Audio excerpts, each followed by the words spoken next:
Oj, kole do, lepo leto mlado, da bi prav veselo bilo imelo mastno brado. Danes sedim v knjižnici tukaj pri Sedemki, pri glasbi in z mano je Ditka Čepin. Pozdravljena, Ditka. Zdravo, zdravo. Vidim, da si kar v studiu. Ja, tule je najboljši sound, se lahko tu naredi. Aha, Pa tudi eno tako, bi lahko rekla, meni najbolj prijazno okolje, no, ker tu največ ustvarjam. si rada tam. Aha. Ja, ja. No. Danes je 4. januar leta 2021 in utvorili bomo letošnje novoletne kolednice. Pogovarjala se bom v tem tednu s 3 Korošicami in z 2 Korošcema, ki dajete pečat kulturi nasploh, ne le Koroški. Danes je z mano Ditka Čepin, jutri bo z mano Primož Suhodolčan, v sredo Petra Lesjak Tušek, v četrtek gospod primarij magister Franc Verovnik in v petek Anja Zagolob. Bomo pa z Ditko kar začele z vprašanji, da lahko potem naprej ustvarjaš. Ok.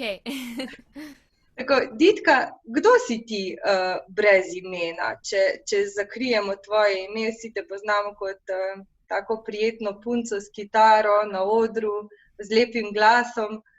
Kdo pa se skriva za tem? Ja, v bistvu Ditka, poleg tega, da je glasbenica, no, in taka ustvarjalna duša, je tudi oseba, ki zelo rada pomaga drugim. In jaz sem srečna, ko lahko srečim druge. Zelo rada se zaprem pa tudi v svoj svet. Imam rada tisti svoj mir, da se lahko nekako poglobim tudi sama vase in se nekako vsak dan znova spoznavam, kdo sem, kaj si želim. Delam torej na sebi. Rada imam tudi tisti svoj mir prav zaradi tega, da lahko ustvarjam in najrajši ustvarjam prav zgodbe. Pišem glasbo, pišem svoja besedila, rada jih poimenujem prav zgodbe, no. Drugače, poleg glasbe me navdihuje tudi narava. Sem torej oseba, ki rada gre, najraje gre v gozd ali pa v kako jezero, tam se najbolj napolnim. Rada sem tudi v družbi prijetnih ljudi. Poleg glasbe pa je tu še šport, tudi šport mi zelo veliko pomeni, rada sem aktivna, od teka, smučanja, najrajši imam pa jogo in meditacijo. Tako da nekako, če povzamem, ena taka bolj umirjena, ustvarjalna dušica, bolj vase zaprta, čeprav se včasih zdi, da sem zelo komunikativna in takšna, ampak nisem rada v centru pozornosti, no, mogoče tako, nekaj takega je Ditka, no. Pa nekaj se še dodatno izobražuješ, si mi prej omenila. V katero smer Ja. gre pa ta tvoja pot? Ja, moja pot me zdaj pelje bolj v te alternativne vode zdravljenja in pa pomoči ljudem, in sicer trenutno delam tečaj za inštruktorico obrazne joge. To je res področje, ki me zadnja leta zelo, zelo zanima, no, in tudi lahko rečem, da zelo veliko časa posvetim prav izobraževanju na temo joge, predvsem pa obrazne joge, in upam, no, da bom lahko to čez nekaj časa tudi vpletla v svoj poklic in na tak način pomagala ljudem. Ja, super, s tem bi dala veliko širino nečemu, kar že zdaj počneš, in marsikaj bi lahko iz tega izpeljala. Ja, v bistvu, Ja. zato ker sem to pač izkusila na lastni koži in vidim, kako pozitivne učinke ima obrazna joga, ki je sicer, se mi zdi, med ljudmi zaenkrat še ne toliko prepoznavna. In tudi kot glasbenici mi v bistvu zelo pomaga, ne samo na način, da me sprosti, da mi pomaga pregnati tremo pred nastopi, tudi zelo sprosti recimo čeljustni sklep, ki mi potem pomaga, da lažje pojem. Ja, pa neka recitacija verjetno je. To pa absolutno. Mišljenje, razmišljanja, da se ustaviš in počneš nekaj čisto telesnega, z dušo čisto telesnega, no. Tako se mi zdi, da res pri obrazni jogi se res telo in duša nekako srečata in imaš res tisto možnost, da se povsem zrelaksiraš, hkrati pa narediš tudi nekaj dobrega v bistvu za celotno telo, za vse organe. Super. Kaj pa leto, ki je za nami, je bilo precej kaotično, tako. Mislim, da smo vsi kar malo juckali v decembru, da bo tega konec. Kakšno je bilo pa tvoje leto 2020? Kako si ga ti doživljala? Ja, bom rekla, da so kar taki mešani občutki, no, tu. Priznam, da ko se je vse to skupaj začelo, najprej tisti začetni meseci ali pa mesec dni mi je še pasal, da sem si vzela lahko čas zase, res počela stvari, za katere mi je prej vedno zmanjkalo časa, ampak potem, ko je to kar trajalo in nič se ni umirilo, pa priznam, da je tudi mene malce zajela panika in tak nelagoden občutek tesnobnosti, no, ker se mi zdi, da svet kar čez noč spremenil. Nismo se smeli več družiti, vse je bilo zaprto in zame kot glasbenico najhuje to, da so bili vsi koncerti odpovedani in v bistvu tisto, kar kot glasbenika te najbolj drži pokonci, a ne so ravno koncerti in druženje s publiko in tega praktično ni bilo. In ja, ni bilo enostavno, no, zato ker se mi zdi, da vse plane, ki sem jih imela, so se kar zrušili čez noč, nič si potem več nisem upala kaj dosti planirati za naprej. Jaz sem pa predvsem oseba, ki ima rada postavljene cilje in jim sledi in mi je bilo to kar en tak izziv, no, ko pač tega nisem mogla. Bom pa tako rekla, so bili pa seveda tudi svetli trenutki, no, še posebej tistih nekaj par koncertov, ki jih je bilo vseeno med poletjem, pa potem tudi recimo snemanje vinilne plošče v mesecu avgustu, potem pa tudi to, da sem se več družila s svojo družino, smo bili več skupaj, smo se še bolje spoznali, tako da ni bilo vse slabo, so bili tudi lepi trenutki, no vseeno pa upam, da bo to leto boljše. Ja, vsi to upamo.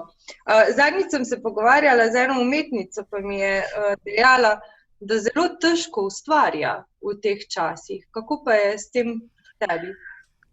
Ja, jaz bom tako rekla, da jaz ponavadi največ ustvarjam ravno, ko nisem v najboljšem stanju, zato ker mi to predstavlja eno vrsto terapije, ko lahko v bistvu tiste čustva, ki so se nabrala v meni, zlijem na papir, jih prelijem v neko melodijo, tako da jaz bom rekla, da hvala Bogu, vse to še ena svetla stran tega obdobja, sem zelo veliko ustvarjala, no.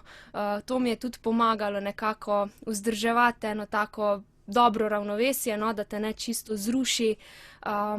Je pa res, da potem so tudi pesmi, bi lahko rekla, tako sovpadajo s časom in situacijo, no. Tako da tematike pač malo bolj razmišljujoče, mogoče tudi malo bolj temne, ampak ni pomembno, no. Gre za to, da zliješ svoje čustva na papir in na tak način ustvariš nekaj novega, predvsem pa pomagaš sebi. Da deluješ v duhu s časom, ne? Tako, ja. Kaj pa trenutno bereš? Ja, v bistvu trenutno res največ prebiram kar literaturo, no, na temo obrazne joge, obraznih mišic pa tradicionalne kitajske medicine, zato ker se počasi tudi pripravljam pač na ta izpit, no, ki sem ga omenila. Drugače pa sem ravno razmišljala, da se mi zdi, da zadnjih 7-8 let večinoma berem res samo knjige na temo osebnostne rasti, pa razne takšne priročnike, recimo neke take pozitivne motivacije za življenje. Recimo pred nekaj leti sem slučajno v knjigarni našla knjigo z naslovom Urbani menih. Peter Amshoja je avtor in to je recimo ena taka knjiga, ki jo zdaj vsako leto vsaj enkrat preberem, ker mi je res super, no, in nekako te uči, kako v tem ponorelem svetu, ko se zdi, da sploh nimamo več časa zase, pa si vseeno uspemo najti tisti trenutek zase, no, in ohranjati, lahko rečem, ta notranji mir. Drugače pa recimo, ko sem bila še osnovnošolka, pa sem veliko časa preživela v Črni na Koroškem, no, pri moji babici. Ona je imela ogromno knjig in predvsem se spomnim avtorice Daniele Stil in takrat sem veliko več brala romane, no, in pa novele. Zdaj pa, kot sem rekla, veliko več bolj take priročnike. Tvojo Biblijo, torej si našla v življenju svojo Biblijo tudi. Ja, tako, res je. Mhm. Kaj pa filmi? Kaj gledaš filme? Bi katerega priporočali ljudem, ki naj zdaj poslušajo? Ja, v bistvu jaz priznam, da kaj dosti filmov ne gledam. Zdaj, če si že vzamem čas, običajno pogledam kakšno serijo. Recimo en tak dogodek mi je bil pa vedno iti v kino, no. Rada sem šla vedno v kino in pogledala film na velikem platnu, to mi je bilo posebno doživetje. Zdaj recimo, če tako pomislim, film, ki ga gledam, mora vedno v meni vzbuditi neka prijetna občutja. Tako da, če se že odločim, da ga pogledam, mora biti to nekaj pozitivnega, običajno kaka, ne vem, romantična drama ali pa kvalitetna romantična komedija. Nisem pa navdušena nad kakimi grozljivkami, kriminalkami ali pa kake znanstvene fantastike, ne maram. Naprimer, zdaj, če pomislim, kateri film pa mi je res bil všeč, običajno je to tudi kak glasbeni film, naprimer, da prikazuje življenje kakšnega mogoče znanega glasbenika, naprimer ta v Johnnyju Cashu, Walk the Line, mi je bil všeč, pa recimo film Begin Again, tam pa vem, da igra Keira Knightley. In je tudi ena taka simpatična zgodba v bistvu o mladi kantavtorici, ki si v bistvu išče svoje mesto na glasbeni sceni. Lepo. Tako da ta dva izpostavim, recimo. Izpostaviš in jih priporočaš. Tako. Dobro.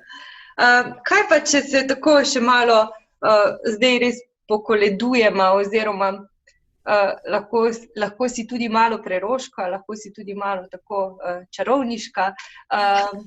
Kaj prerokuješ, kaj predvidevaš, da nas čaka v prihodnjem letu in po drugi strani, kaj si pa želiš oziroma tudi kaj želiš ostalim? Ja, skoraj rajši bi odgovorila na to, kaj si želim, zato ker nekaj napovedati si praktično več ne upam, no. Želim si seveda za vse nas, da bi dobili nazaj tisto svobodo v širšem pomenu, a ne, da se bomo lahko spet svobodno gibali, se družili, predvsem to, da se bomo spet počutili varno, no. Se mi zdi, da nam je lansko leto pa res vzelo ta občutek varnosti v vseh pogledih, a ne. Želim si tudi, da bi ljudje se lahko vrnili na delo, da bi se tudi finančno varno počutili in da bi lahko dejansko si privoščili nekaj s svojim delom.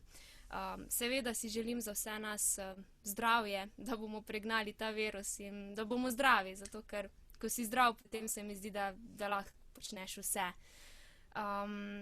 Ja, kot že rečeno, čim več druženj, tudi prireditev, koncertov, takih dogodkov za dušo. Tudi kot glasbenica se želim čim prej vrniti na oder, po drugi strani si pa tudi sama želim obiskati kak koncert, ker tudi to mene napolni. Pa tudi to svobodo, da bomo lahko zopet potovali, ne samo znotraj države, tudi v svet, se mi zdi, da je to še ena taka stvar, ki nas dodatno polni, no, in lahko na tak način tudi rastemo kot osebe. Tako da vse to želim zase in želim za vse ljudi, zato ker to se mi zdi, da bo tudi potem pripomoglo temu, da bomo zadovoljni in da bomo srečni. Da se bomo boljše počutili, ja. Tako. Ditka, najlepša ti hvala. Jaz tebi tudi želim vse dobro, ogromno koncertov, tako da boš lahko rekla, no, tega se mi pa že ne da. Želim ti, da ti odprejo kinodvorane in da greš pogledati kak dober film. Pa mislim, da boš kljub vsemu še vedno našla in znala ceniti tisti čas, ki ga imaš s svojimi najbližjimi. Upam tudi, da boš zelo dobro unovčila to svojo obrazno jogo. Mislim, da boš znala se že ti izžarevaš neko tako energijo, da ti to prav paše. Tako da, vse dobro in najlepša ti hvala, da si vzela čas za nas. Hvala za povabilo, mi je bilo veselje in lep pozdrav sem. Enako, uživaj. Ajde. Čau, čau. Čau.